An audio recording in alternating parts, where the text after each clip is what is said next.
If the best version of Edwin Diaz is back, can the New York Mets make a run? I'll talk about it on today's show.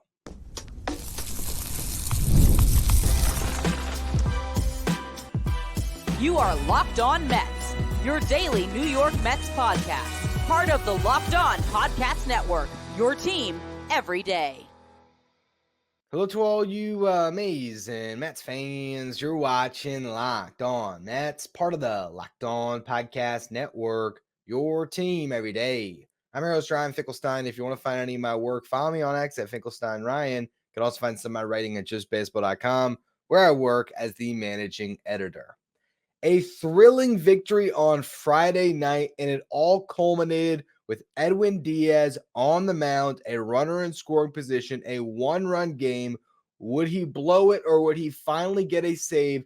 And as Gary Cohen mentioned, as soon as the broadcast, or as soon as the game ended, 39 days since his prior save, number 39 comes through and delivers for the New York Mets. Second game in a row to see Edwin, but he's got a win in the first one, and this one, a massive save. And all of a sudden, you can start to buy into this Mets team a little bit more. A very well-pitched game against a Padres team that had been swinging the bat pretty good coming into this series. You look at Sean Manaea to open things up, and I think you saw the best version of Manaea in this game. That's not getting deep into a game still, but he had really good swing and miss stuff, 7 strikeouts, allowed 4 hits, 1 walk. The only run he allowed was on a home run by Jackson Merrill in the top of the 5th inning, but was really good in a tight game. So credit to Manaea for putting a couple bad starts behind him. And on the other side, we saw Matt Waldron for the first time. Man, he looked good. Okay, this is the only knuckleballer in baseball right now, and he's a little bit different than your typical knuckleballer because he's not just going with the knuckle each time. He's got fastballs, he's got sliders, so he's mixing in 3 pitches. The knuckleball is still a pitch he's going to go to the most, but it really does have a sort of a traditional arsenal in the sense that he is mixing locations, mixing speeds, and in some respects, it gives batters a chance. And we saw, JD Martinez get a shot to hit a fastball that ultimately proved to be the difference in this game. But also at times, it can leave you sort of flat-footed, waiting for that knuckle, and then he throws a fastball by you, or he's able to go backdoor. You're not expecting to see a slider to get a strike. Really interesting pitcher and a good one. I did a show yesterday with Javi Reyes of Locked On Padres that you could have found on the Locked On Padres feed. And Javi obviously covers the Padres every day, talked about Waldron and basically said he's the second best starter they have right now with Yu Darvish and Joe Musgrove out. It's basically Dylan Cease and Matt Waldron. And I think we saw a really good pitch on the other side. Yes, it's a knuckleball, so sometimes you might look and say, how did the guys not hit that? Now, when you're in the box trying to figure it out, when you never see knuckleballers, it's not an easy at bat. And so you have to credit the Mets for getting some runs across at least, and that happened in the bottom of the 3rd inning. Jeff McNeil drew a walk. Francisco Lindor just missed a home run. He got a fastball up in the zone. He crushed it, but only got to the warning track, so that was a missed opportunity. But then Brandon Nimmo ripped a ground ball into right field, 105 miles per hour off the bat. I think that was one of the more encouraging at-bats of the game to see Nimmo come through in that spot, extend a potential rally, and get JD Martinez to the plate. And I love seeing JD Martinez in the 3-hole. It's amazing how the Mets came up with that one. I'm not saying that they listened to the show, but it was very interesting timing, no? I got to admit, come on. I talk about it. What was that? Wednesday? Was it Wednesday? Was it Tuesday heading into Wednesday? I think that's what it was. It was after the first game following the London series. They should put JD Martinez in the 3-hole Alonso Bang cleanup. I'm loving what I'm seeing because JD Martinez is the guy right now that you trust the most to get a big hit in these spots. And 2 games in a row, it is JD Martinez who has the game-winning RBIs. This one, facing Waldron, he gets a fastball in the outer half, does not miss it, waits on it, drives it right down the right field line.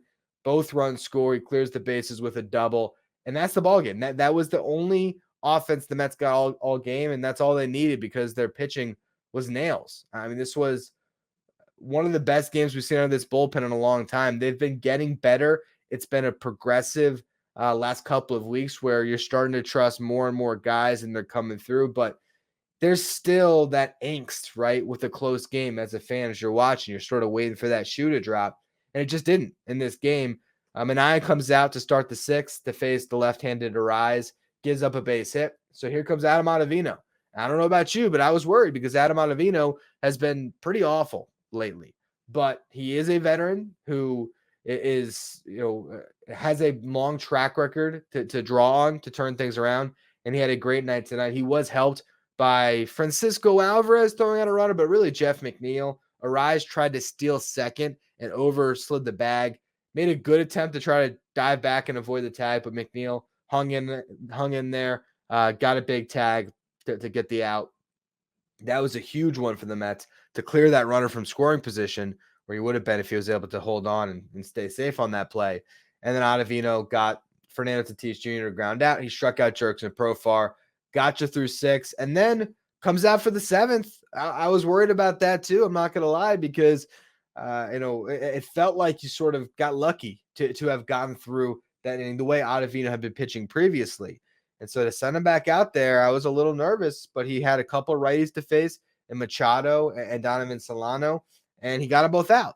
So great outing by Ottavino to get really 4 outs. But one, of course, credited to him on the caught stealing. And then here comes Jake Diekman. And Jake Diekman did not look great tonight. He hits Jake Cronenworth, the first lefty that he faced. Then he walks Hae-Sung Kim. And here comes Jackson Merrill, the same guy that hit the home run off Manaya earlier in the game. But first pitch, fly ball to left. You take it, just nice collective sigh of relief for Mets fans everywhere as Brandon Nimmo gets under it, and the Mets got through that 7th inning. And then Sean Reed-Foley, to his credit, looked great in the 8th. First batter he faces is David Peralta, who rips a line drive on a changeup, but right at Francisco Lindor. He then gets a ground out off the bat of Arise. It's a tough out to get, so credit Sean Reed-Foley for getting it. And then Fernando Tatis Jr., who has been really hot lately, and Sean Reed-Foley just blew him away with fastballs. So that was a really impressive strikeout. And now we've seen Sean Reed-Foley pitch the 8th inning in 2 consecutive games, 2 Mets wins, and has done very well. I have to own it. I said the Mets should DFA Sean Reed-Foley or Drew Smith. Drew Smith has given up a home run since the Danny Young option. So that's one guy I can look at and say, well, maybe he should have been the one. But honestly, you got to credit Mets brass. I'll own it when I'm wrong about something. They optioned down a guy in Danny Young who had the ability to be retained. And now whenever they need an arm, they have a really good one they can call on in AAA. But they trusted some of their veterans and they're coming through. I will note still, and I will stand by the take that Danny Young had better numbers pretty much across the board than any Mets reliever in this last stint that he had with the club. But if you're getting Sean Reed-Foley pitching in high leverage and doing this well, if Adam Ottavino returns to form, these are guys that you can count on, and they could be bridges to Edwin Diaz, which leads me to the big moment of the game, because Edwin Diaz comes on to pitch 2nd consecutive game. And if you remember on yesterday's show, I said maybe you space him out. Maybe you don't pitch him back-to-back because we hadn't seen him really pitch well whenever he did go for that second night. But you got to credit Carlos Mendoza. Okay, if you want to instill confidence in this guy, go to him in this spot. 2-1 game, and it could have gone either way, right? If it goes south, well, now you still have all the questions about Diaz and the bullpen and everything else. But Edwin just had to trust the stuff. And I think getting him away for this IL stint was great for one, because he might have had a little bit of a sort of dead arm, a guy that had to shake off the rust, is pitching a lot, and it might have just been one of those things where his shoulder was bothering him a little bit, give him some rest. All of a sudden he's feeling fresh. But more importantly, you go out and you dominate some minor leaguers, you remember how good you are. And now you come up, and we saw it tonight. I mean, Jurickson Profar had a great at-bat against him. There's no shame in that. Profar probably going to be an all-star this year. He gets ahead on him, 0-2. Then he couldn't get him to chase some fastballs out of the zone. Goes to the slider one too many times, threw 4 of them, and eventually Profar gets a hit. Then a pinch runner comes in and steals second. So there's the runner on second with no outs. But against Manny Machado, we saw Edwin Diaz sort of lock into gear, because he starts him off with a couple of fastballs, One was fouled off, one was a ball. So it's a 1-1 count. And then he throws a really bad, sort of lazy slider. Not lazy might not be the best word, just a slider that didn't have that tight Edwin Diaz break. And it was way out of the zone, easy pitch to spit on. So now it's 2-1. What do you go to? Manny Machado, maybe thinking fastball. He dots a great slider, an Edwin Diaz slider when he's at his best. Dots it outside corner, and Machado swings through it, has no chance. And then you're curious what's he going to go to. He just threw a great slider. Is he going to go back to the well with it? I think that's what Machado was thinking. And he just staples his feet to the ground with 100 on the outside corner. Again, dots it for the most part. Just a great pitch. Gets the strikeout looking. Then next batter, we see him throw another nasty slider, and he gets the chase out of the zone with Donovan Solano. But then he goes to a fastball. Up and in. Solano does a great job fighting it off inside outs it and hits it towards the hole between second base and first. Jeff McNeil played some great defense in this game and had a game-saving play because if he doesn't hustle and get over there, he was holding on the runner at second, and he makes a great break towards the ball, takes the perfect angle, fields it, dives, gets up, clean, makes the throw to first. Huge out for the Mets. So now you're 1 out away, and you got Jake Cronenworth up, and he gets the first strike on a slider, Diaz does. Then he throws 3 fastballs in a row up and away, looking for a chase. Doesn't get any chase on it, but those 3 fastballs were 100, 99, and 99. So now you're seeing Edwin Diaz throw Chet again. And remember, earlier in the season, we were talking about it. Can Edwin Diaz get outs at 98? Absolutely. But the funny thing is, once he gets his confidence back, now all of a sudden he's grabbing 99s and 100s again. And so in a 3-1 count where Cronenworth has been good this year, you could have just walked him and faced the next guy. You had first base open. He goes to a fastball that was probably belt high, but on the outside corner, paints it on the black, and Cronenworth swings right through it. And then you're 3-2. What do you go to? Do you go to another fastball? No, Edwin Diaz throws a slider. And how many times have we seen that where Edwin Diaz throws a slider that's nowhere near the zone, but you have a guy at a count where he feels like he has to swing, and on a lefty, he throws a slider that ends up close to his feet, but gets the strikeout. And all of a sudden, the New York Mets have their closer back. What will that mean for them moving forward to have a prime lockdown Edwin Diaz? We're going to talk about that in just a minute. First, though, a word from our sponsors. Today's episode is brought to you by Game Time. Game Time is the fast and easy way to buy tickets for all the sports, music, comedy, and theater events near you. And the Mets are still in town for 2 more days here this weekend. Get out to Citi Field. It's fun times right now. The Mets are playing good ball, and Game Time is where you want to go to get last-minute tickets. Personally, these days, I don't even look to buy tickets until I'm outside the ballpark. Then I try to find the best possible deals. And with zone deals, you can look at 3 sections potentially. So I'm going to get a ticket in one of those sections, get 20% off from Game Time on those tickets. You get a great deal with zone deals, or you can just look around the stadium. You'll see the view from your seats before you arrive, before you select them. Know if that's where you want to sit. All in pricing up front, so no hidden fees. You can buy tickets in a matter of seconds, 2 taps. You're all set. It literally can take you 30 seconds to just get your tickets. Wait till they're sent to the MLB Ballpark app, and you're in. You're in the ballpark watching your Mets. Take the guesswork out of buying tickets with Game Time. Download the Game Time app. Create an account. Use the code LOCKEDONMLB for $20 off your first purchase. Terms apply. Again, create an account. Redeem the code LOCKEDONMLB for $20 off. Download the Game Time app today. Last minute tickets. Lowest price guaranteed. The NBA Finals will reach a Game 5. If you want to hear all the latest with what's going on in basketball and all the other sports, make sure you check out Locked On Sports Today, streaming 24/7 on YouTube. Since Jorge Lopez launched his glove into the stands and the Mets had a players-only meeting, they are 9-4.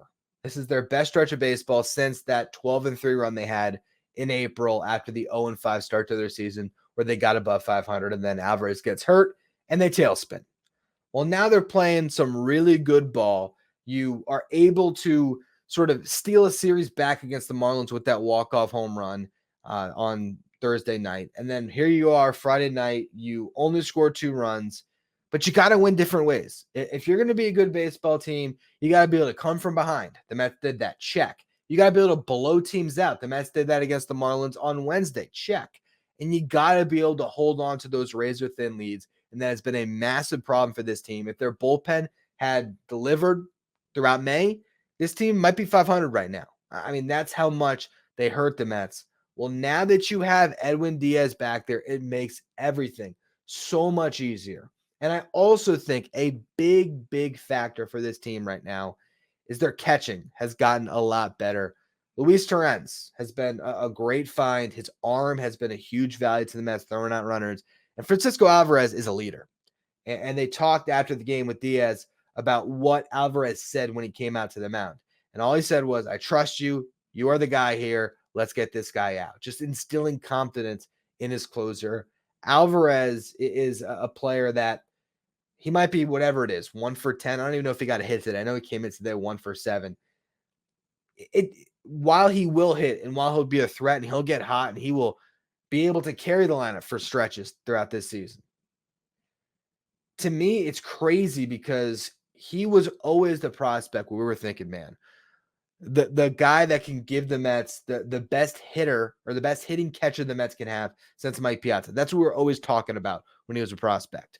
And there was always questions about his glove because we don't know how to evaluate catchers. We just don't. And the scouts that are there, they'll tell you, maybe he's slow on his feet or not the best receiver, not calling the best games, whatever it is. This guy works his tail off to be the best defensive catcher he can be. And he has leadership qualities at his age that are well beyond his years. And there's a reason why the Mets pitcher's ERA has been so much better this year when he's behind the dish. So to have him back in the fold, to have Diaz back in the fold, with the progression the Mets had made after that meeting, I keep on bringing it up, but that players only meeting, JD Martinez, who's been around this game a long time, continues to harp on the fact that it was the best players only meeting he's ever been a part of, just holding everybody accountable and trying to take some of that pressure off. And now I think you feel that this is a team that doesn't have the weight of the world on their shoulders anymore. And all of a sudden, they're stringing together some wins. So 3 in a row, and now you got a chance to make it 4 in a row and win a series on Saturday. Now, it might be a little bit of an uphill battle because Jose Quintana is on the mound. But on the other side, you got Adam Mazur. So this feels like a game where the lineup has to step up and score some runs. Mazur is a rookie. He's the number 5 prospect in the Padres system, according to MLB Pipeline. Doesn't have incredible stuff. I mean, I was looking at it 4 pitch mix. He sits 95 with the fastball, slider, change, curveball. His first start was against the Angels, not a good team. Gave up 1 run over 6 innings. His second start was against the Diamondbacks. He gave up 8 runs over 3 innings. So we'll see what the Mets can do against Mazur. Quintana, it feels like he's coming close to pitching for his life here. He's been really struggling the last couple of starts, hasn't gotten deep into games. So you have to be curious how he's going to fare against this Padres team. I will note that you got Adrian Hauser rested. So if you have a lead through 4 and Quintana hasn't looked good, I think Adrian Hauser will bridge the gap to the later innings. You haven't seen Reed Garrett or Daniel Nunez since Wednesday. Both of those guys are prone to give you multiple innings. So I think there is a blueprint. If you get through the Quintana innings and you have a lead, I really like the Mets being able to go to Hauser, Garrett, and Nunez. Potentially in that order. Will Nunez get a save opportunity with Diaz? Definitely not, set to go 3 days in a row. I doubt the Mets are going to push him that far. But I'm excited to see this game, to see how the Mets ultimately decide to work a non-Edwin Diaz day with their bullpen if they have a lead. But particularly, I'm curious how Quintana is going to pitch and how the Mets lineup is going to fare against this rookie. It's going to be a lot harder on Sunday against Dylan Cease. So you're in a position where you always got to be focusing on trying to win series. It feels like Saturday is the better opportunity to win a series than going up against a guy that is a sort of fringe Cy Young candidate. He has slowed down after a hot start, but still a really good starting pitcher that can rack up strikeouts and has not been walking guys the way he used to in Chicago. So it's really important to try to win this one on Saturday. And you look at where the Mets are at. They've been sort of perpetually stuck at 3 games back in the wild card, and that's because there's 6 teams ahead of them, and that's not even talking about the 3 that are in wild card position right now. So there was so many teams ahead of you, someone's going to win each day. That's just sort of how it works. And it just keeps kind of cycling in and out who's atop the heap. But really, you got to get to 500 first. If the Mets get to 500, then we can start to really look at the wild card race and see where they stack up. They're 6 games under right now. Now, first and foremost, you want to win series. So if you win one of these next 2 games and you lose the other, great. You won a series. If you go into Texas and you take 2 or 3, again, great. You won a series. If you go to Chicago, win 2 or 3, again, it's all you're asked to do. But in that instance, you're only gaining 1 game at a time in each of these series. And so even if the Mets win the next 3 series, you're only 4 games under 500 still. So what it's really going to take for them to climb out from under 500 and be considered a viable contender in this wild card race, it's stringing together a winning streak. They got 3 in a row now. We'll see what they can do beyond this, but that's what needs to happen. I'm perfectly happy with this team just keeping their head above water until they get to July, because there is a real opportunity, as we've talked about, with some inferior competition, or what should be inferior competition, for the Mets to have a little winning streak at some point there early July and get into the picture. But for now, you got to focus on what's in front of you. These are teams that the Padres haven't played well, but the next 2 that you're facing in the Rangers and the Cubs, they've been struggling. So you got to do your best to take advantage and just keep playing good team ball. I like where their lineup's at. You see Starling Marte, red hot, JD Martinez, Mark Vientos. There's some real life in the middle of that lineup. Hopefully Brandon Nimmo and Pete Alonso can lock in Jeff McNeil as well. I actually want to touch on him a little bit in the next segment, so we will on that. And then, of course, Lindor. So with the lineup that the Mets have currently, with some of the pitching, they're starting to get out of their bullpen.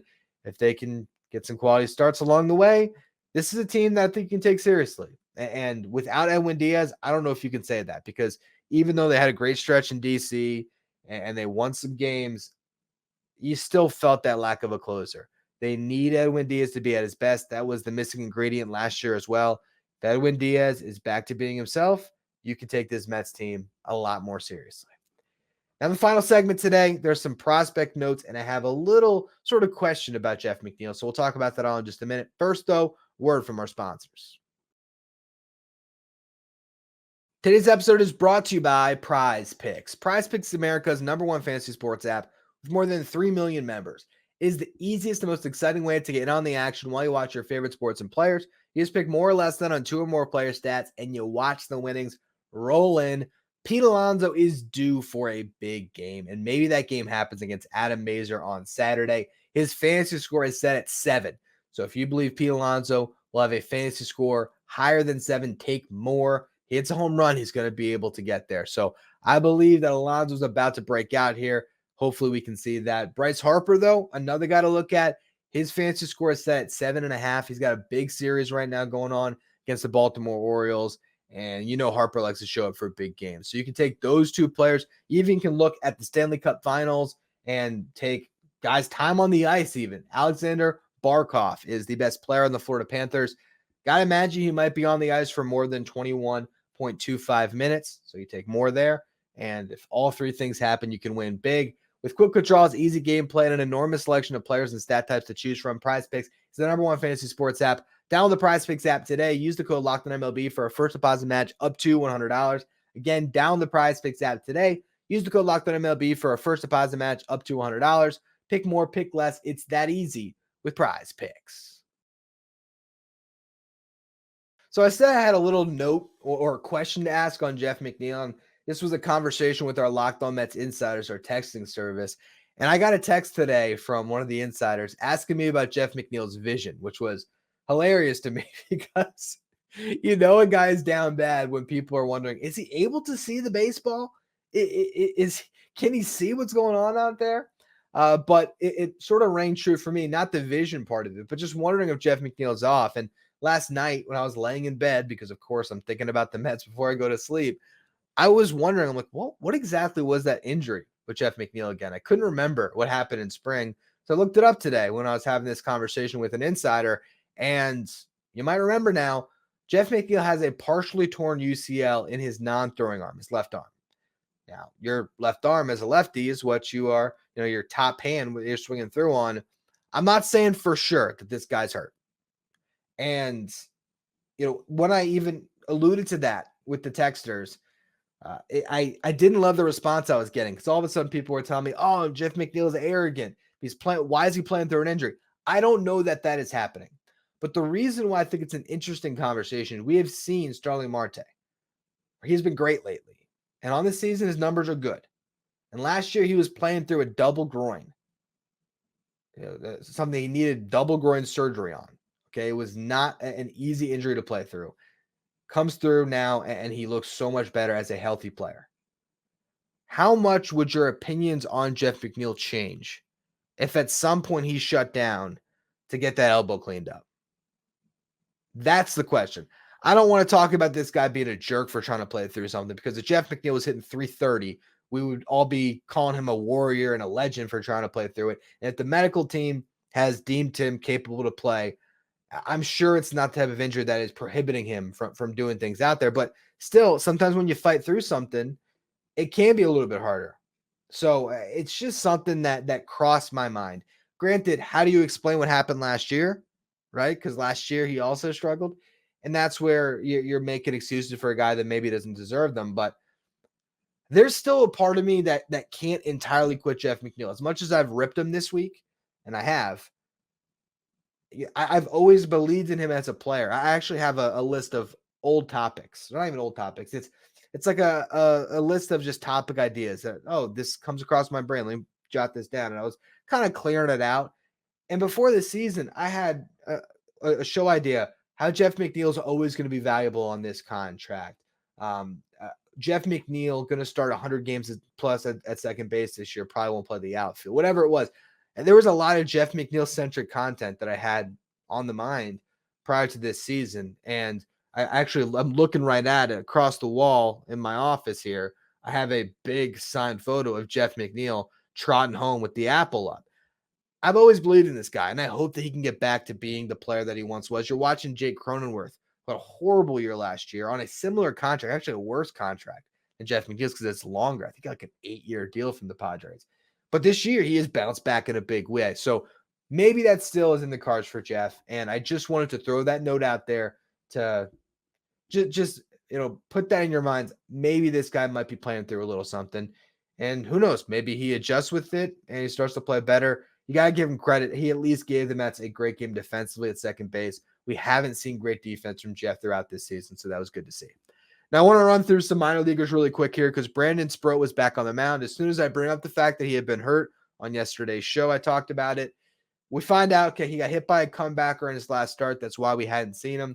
And now he made a start on Friday night, allowed 1 run on 2 hits and 1 walk, pitched 3 2/3, but he struck out 8 in 3 2/3, which is really impressive. 70 pitches, looked like Brandon Sproat. It's awesome to see. Hopefully continues this because he might just find himself up in AAA, if not the big leagues by the end of the season. It's hard not to be excited about what Sproat has done this year.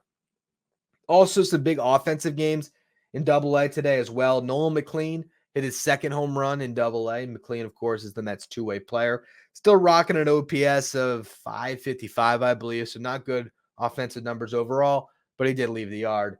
And then a monster game from Ryan Clifford. Hit a walk-off 2-run homer.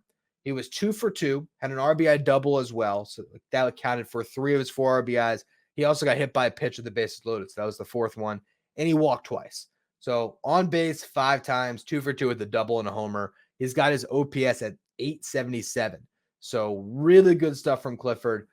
Just starting to swing it well in AA, and he's still getting on base at a great clip because he draws so many walks. AAA, Brett Baty started at third base.